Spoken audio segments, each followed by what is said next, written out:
Hello and welcome to the Vintage Toys ASM Archive, and at least I think that's what I named my channel. I don't want to stop and look it up to make sure and then have to come back to this video, so we're going to go with that. And if it turns out that that's not what I named it, we'll see about renaming it, because that name sounds alright. I'm pretty sure that's what I called it. So this is going to be a journey with me as I populate my 80s, 90s toy room. This originally started out a few years ago, even before COVID, just with the idea of collecting, maybe one or two pieces from various, particularly 80s toy lines that I always wanted but never had. That might have included, and did include, say, the Cobra Rattler, or Optimus Prime and Soundwave, or other particulars from, Silverhawks. I didn't have a lot of Silverhawks or things like that. Maybe Lion-O, who I still don't have. But then it also became a desire to collect toys that I did have and loved. And that's a lot of what you see represented here. So it's really a mix of both that have started to take over my toy room. And as we continue, you'll see more of what I have in the collection. You'll see as I add things to the collection. Like to do some unboxing videos to sort of capture that excitement as I open new things as they arrive, and sort of catch those extemporaneous memories, as they flood back. And I don't like to be too prepared as I do these videos. That way I never know what's going to come back to me, as I'm playing with these toys. So it's going to be pretty random. I have no idea what I'm going to say. I tend to do that anyway if I'm speaking in front of a group or something. So brace yourself.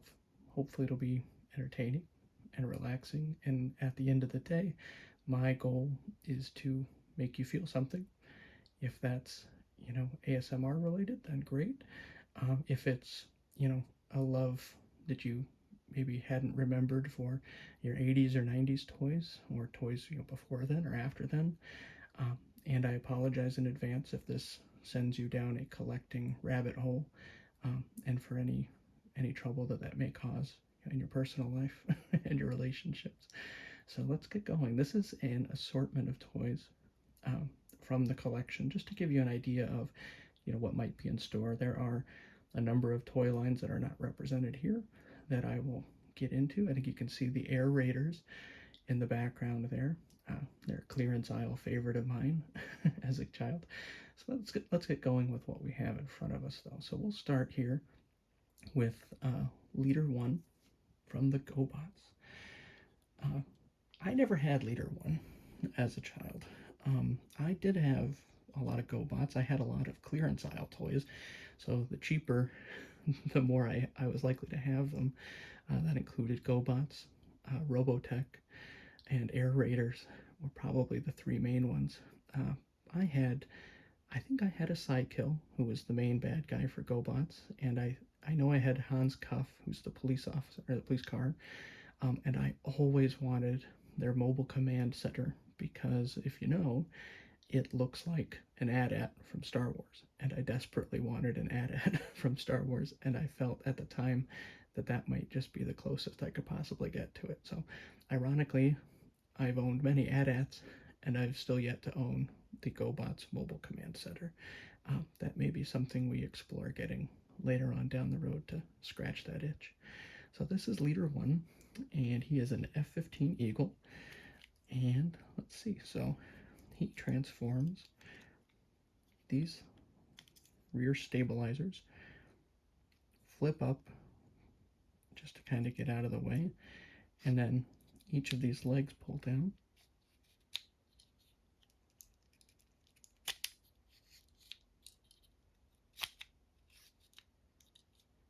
His wings flap in. His arms flip down.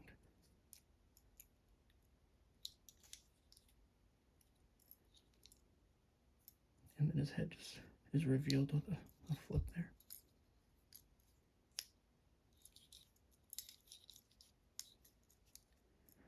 It's pretty loose armed. Not a whole lot of posability left in this guy, but he is the leader and he can still lead. So, mission accomplished, leader 1. All right. Let's transform it back.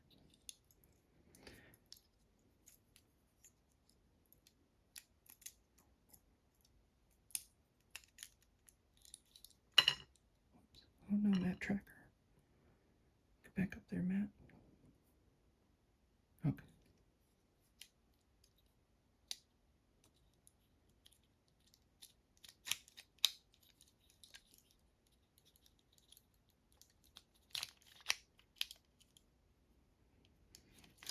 Oops. He's very loose. Picked him up at a flea market sometime last year, I think. Maybe probably in the $10 to $15 range. All right, I'm going to move him out of the way so that we don't continue to knock people over. I'm going to go with Matt Trakker next so he doesn't keep falling over.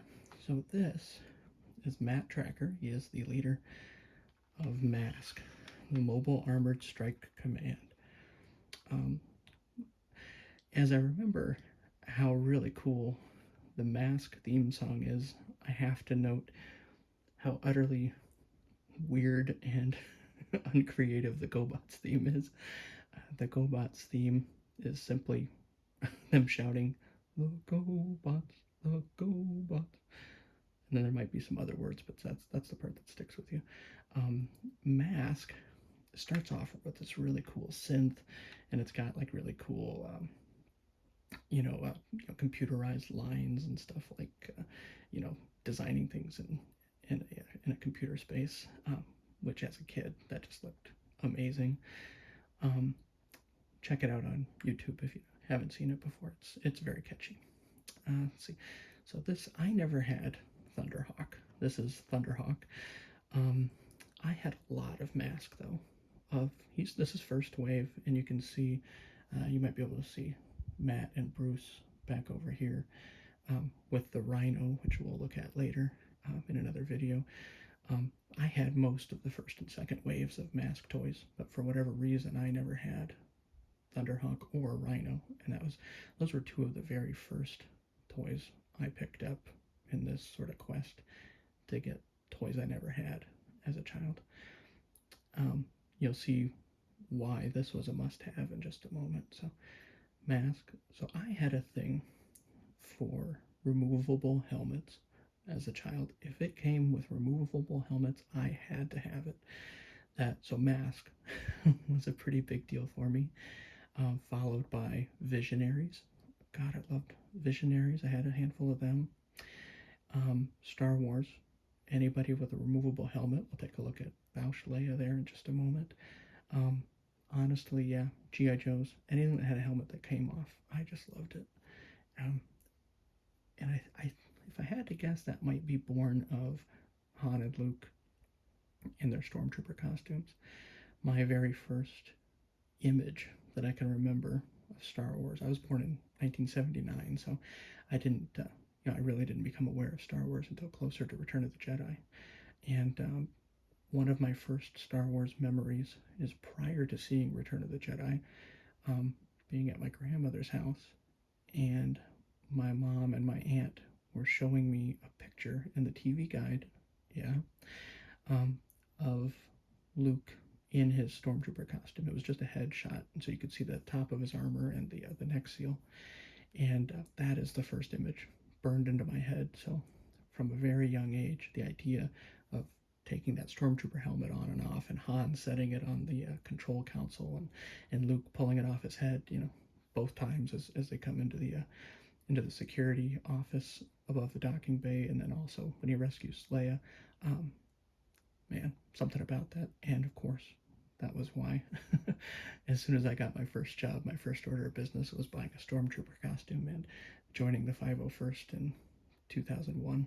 So I've definitely had my share of costuming adventures over the years, particularly as various types of troopers. But anyway, back to Matt Trakker. and his mask. This is a second edition mask, where originally, you can see where this red band is. That was the bottom of the first issue helmets. They were very small, but they're choking hazards, so they made them larger later. I couldn't tell you exactly when or under what circumstances, but it was because they were too small. And so they made these long helmets. That's all the types that I have. So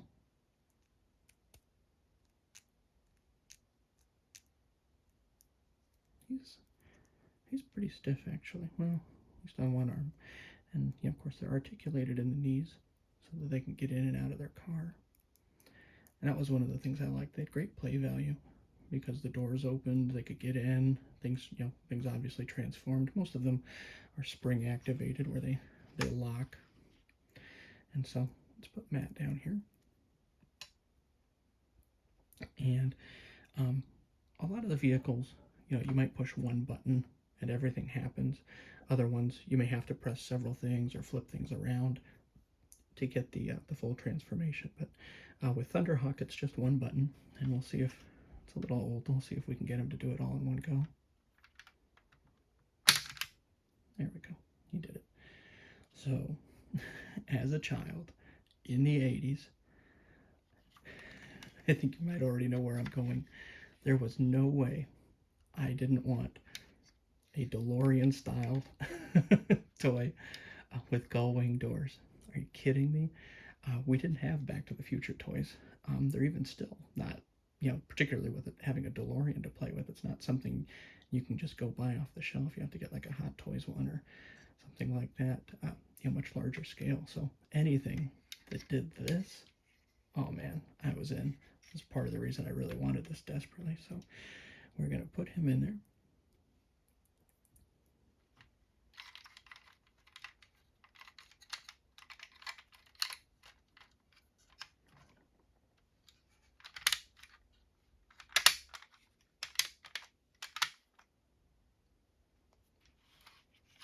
Let's see, his thruster is back here.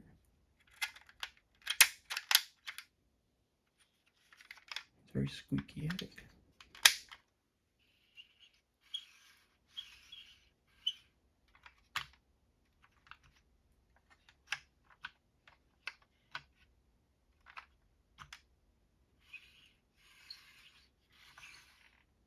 Cool.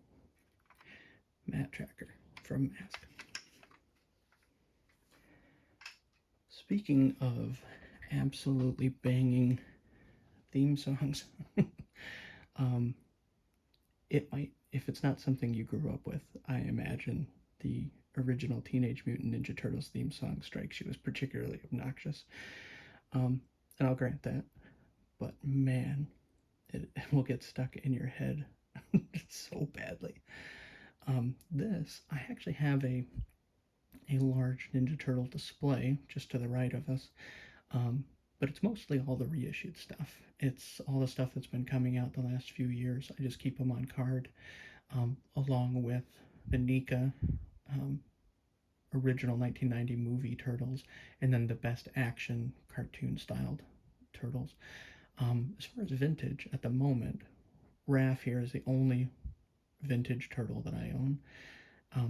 And then I also have a couple of vintage posters we'll get into later. I don't want to spoil all that for you. So, man, these, for not being particularly posable, they do bring back a lot of memories. They're very difficult to play with, but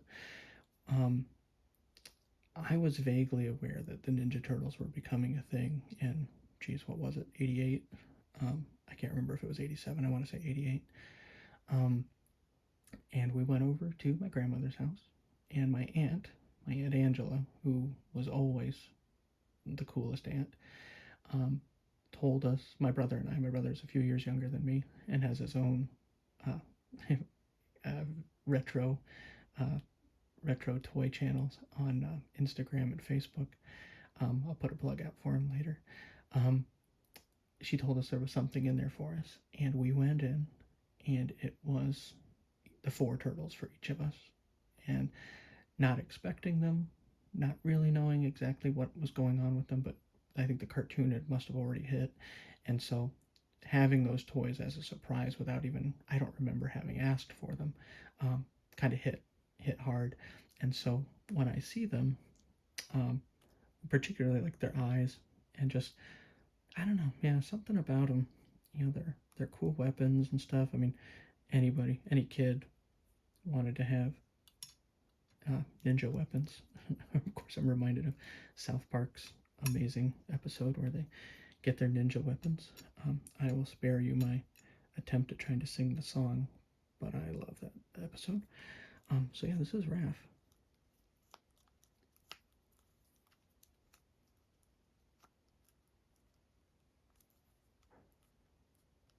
Not particularly noisy. You can take his belt off.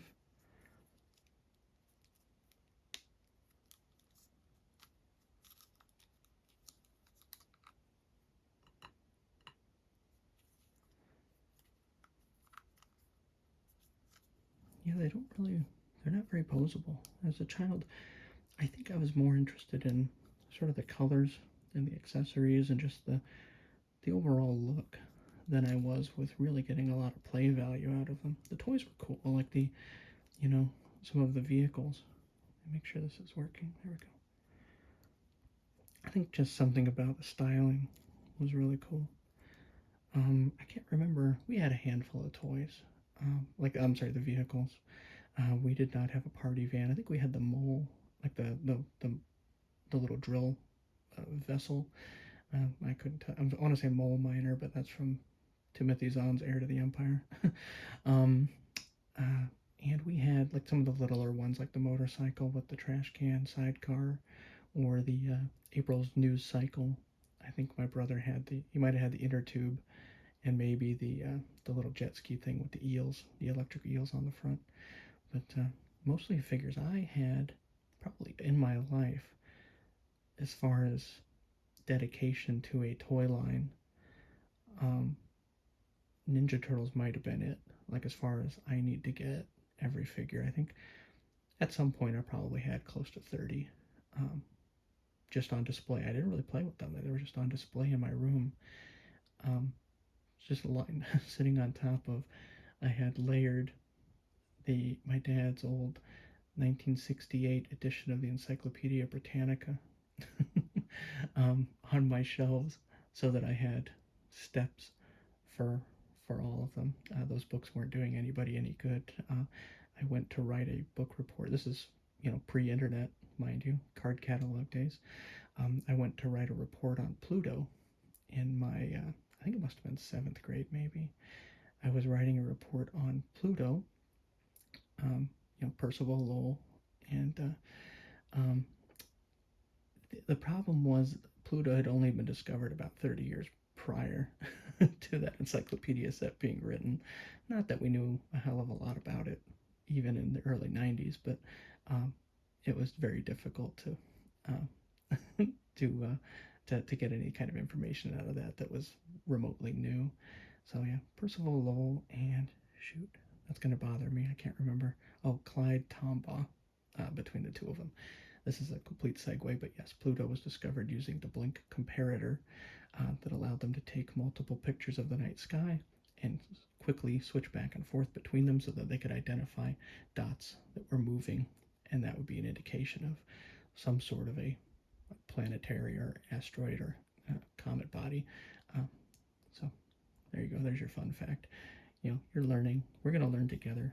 We're learn about Ninja Turtles and any other random thing that comes into my head. You can actually see all of these weapons came on little plastic trees, and you can see that they still have their little stems or flash, if you, I don't know if that's called flash technically, if it's still from a tree, but yeah, from where the mold was injected, you can see on the sides the little doodads there.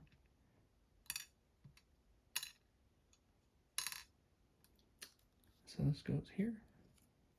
I like to keep one in here. Raph was always my favorite.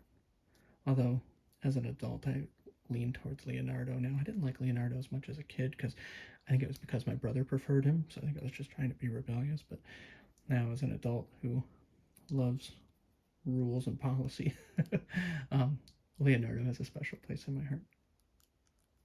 So that is Raphael. It's cool but crude.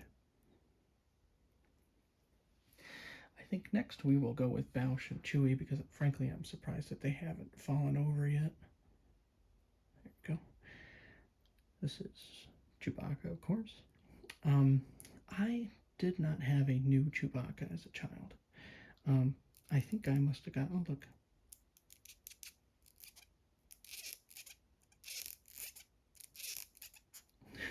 It's probably making some vintage collectors cringe. I can't believe you're loosening those up. Squeaky limbs. Gotta get him ready to go reunite with his family for the Life Day celebration. I think my Chewbacca probably came from a thrift store. I remember, a handful of times in the later 80s, mid to late 80s, just finding, piles of vintage Star Wars figures, at Goodwill and things like that. And I got a number of them from then. Most of the figures I had new were Return of the Jedi figures. I mean, everyone was re-released on Return of the Jedi cards, but they were mostly like Jabba's creatures and Ewoks. So I don't recall getting a Chewbacca brand new. There he is. This figure does bring things back for me, particularly his blue eyes. Something about his face and his blue eyes I remember from very early childhood.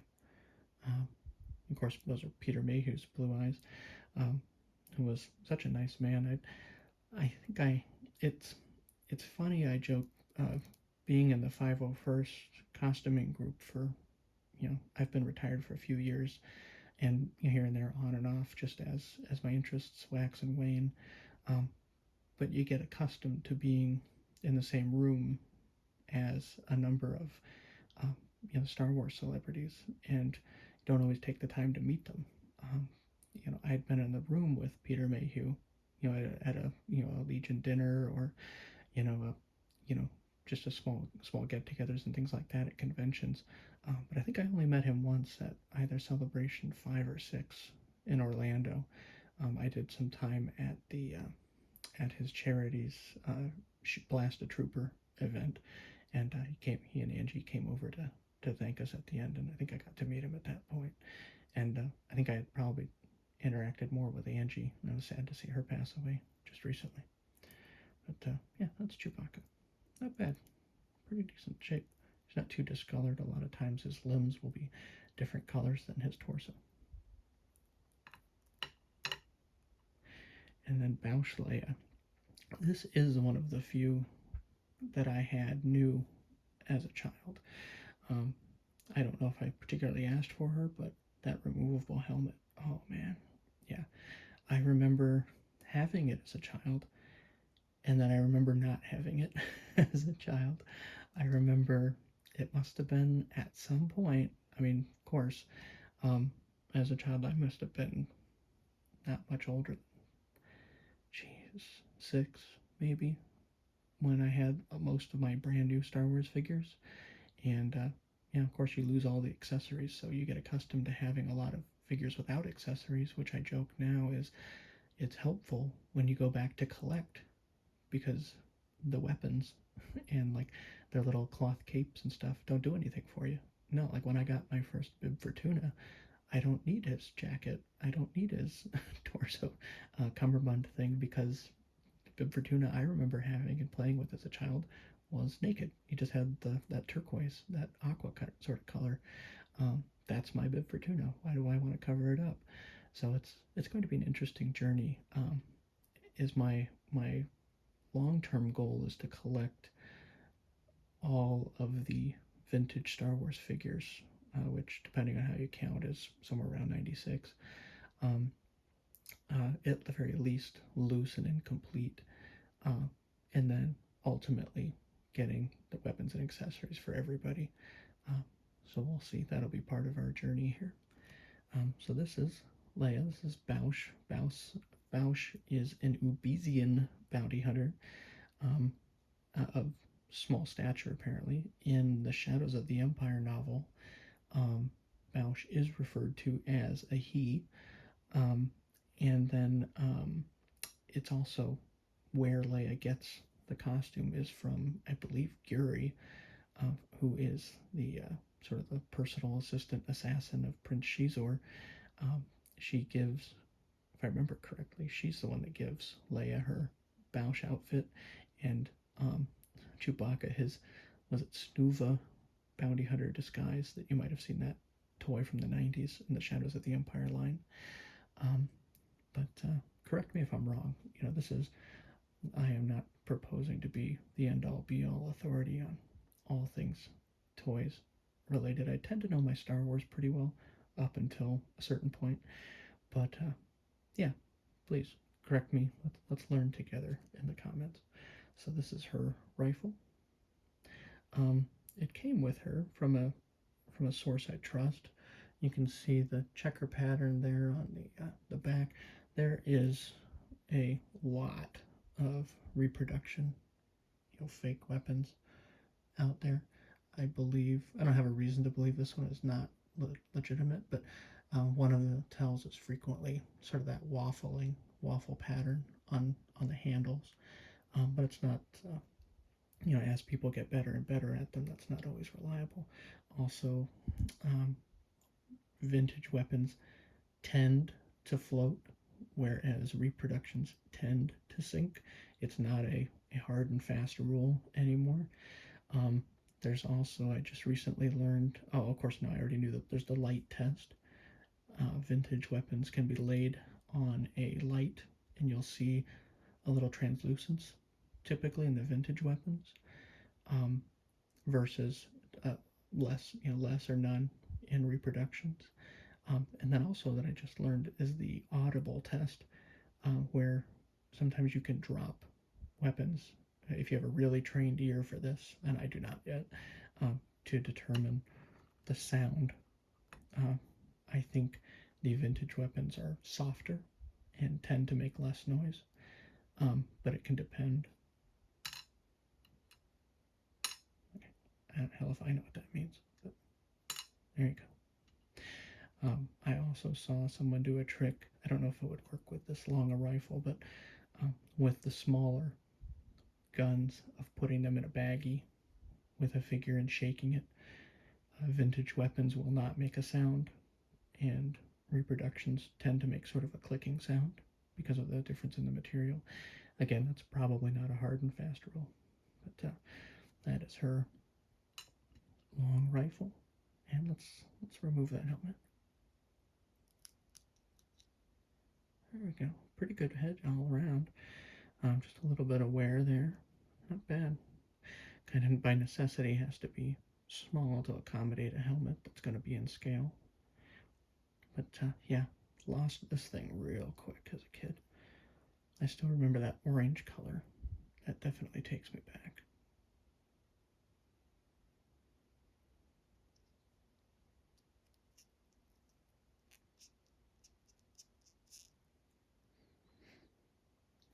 There we go. All right, let's move on to our final edition. And finally, we have Battle Cat. This is sort of a core memory for me. He-Man was very early on in my childhood, and it was, I think, I want to say 82 is when He-Man came out, and so I would have been, 3-ish, and it was such a big part of my life that my family would measure units of time in He-Man episodes because that was relevant to my understanding. If we were traveling, to visit family, how long is it going to take until we get there? Oh, it'll be another 3 He-Man episodes. Okay, I understand what that means. I've seen a lot of He-Man episodes. And it's funny because, even until recently, just above us is all of my He-Man collection, which is also all Origins, all of the new stuff that's been coming out in the last 3 years. along with some animated cells. This is actually the only vintage piece that I own at the moment. But sort of kicking off between Origins and the Ninja Turtles, those two re-releases have really kicked off my desire to flesh out a vintage collection. So I tend not to want, most of the things that I'll share are going to be vintage, but others may be modern reissues, licensed reissues. I don't intend to share any sort of unlicensed reproductions, with the exception of maybe my General Kale helmet or my Batman costume, which are, in a league of their own. But it's funny, if you had asked me, let's say even 3 or 4 years ago, were you a big He-Man fan? I would have said absolutely. He-Man was my life. And I still agree with that, but I have since watched He-Man, the original cartoons. I didn't watch them a lot as an adult, since I was a kid. And I watch it, I'm like, wait, what? The sorceress? Tila's her daughter? What's going on? And like, I didn't remember all that. It's like the first episode or two. I'm like, oh, okay. So I have discovered that I watched a lot of shows as a kid, but I didn't grasp a lot of it as a kid. I think I was more, and I mean, it did the trick. It got me to buy the toys. You get to that point as an adult and you realize the toys were not a byproduct of these amazing cartoons that became popular, and they thought, oh wait, we should make some toys for this because kids love it. No, it was, hey, we want to sell some toys, so let's come up with, the cheapest possible cartoon we can imagine, and make it into a commercial and put it out there, so that the kids will buy these toys. And so you see a lot of 80s toy lines, particularly, they were very successful if they had a cartoon, and they were not particularly successful if they didn't have a cartoon.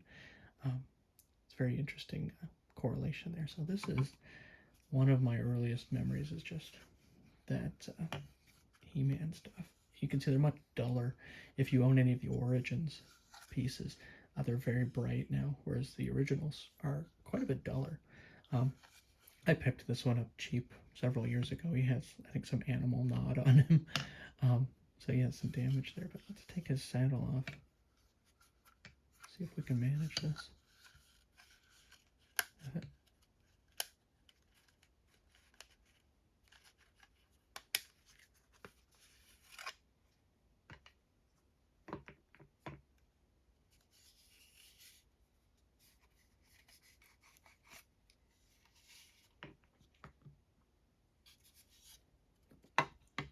There you have Cringer. Not looking quite as scared as he typically would.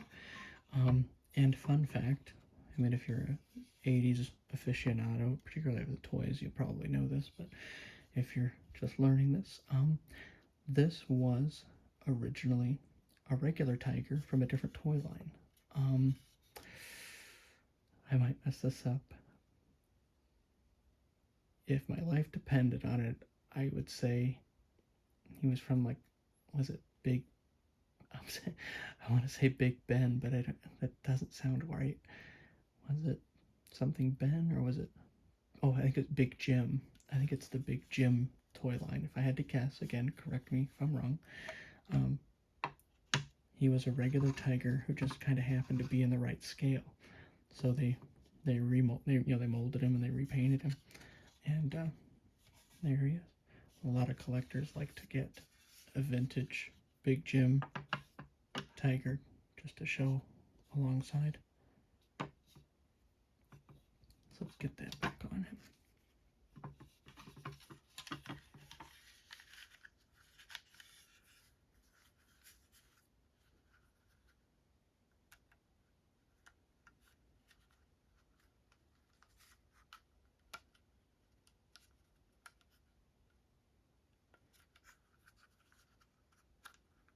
You can tell all of this is on the fly because I've never done that. I'm like, please, let me get that back on there. Okay.